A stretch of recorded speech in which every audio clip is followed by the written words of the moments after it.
Tila hindi nagugustuhan ni Paolo Avellino ang mga pagpapapansin ngayon ng aktor na si Sian Lim sa ex nito na si Kim. Ayon sa aktor, bilang katulad niyang lalaki, mas maiging manahimik na lamang, lalo na at minsan ay naging malaking bahagi din ng buhay ang isa't isa.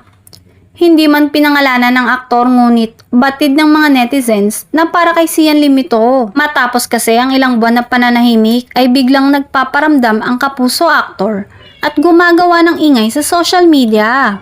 Kamakailan at sa unang pagkakataon ay sinagot na ni Sian Lim ang komento ng nagpakilalang kapuso writer kung saan isiniwalat nito kung gaano siya kahirap na katrabaho.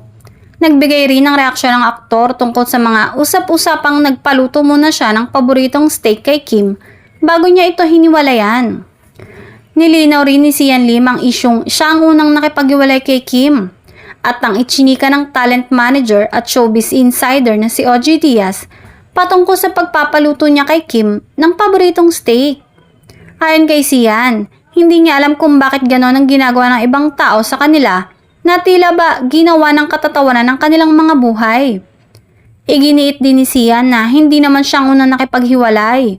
Kaya naman hindi na niya matiis ang mga kumakalat na balita kung saan dinadagdagan, binabawasan ang mga nangyari sa buhay nila ng aktres.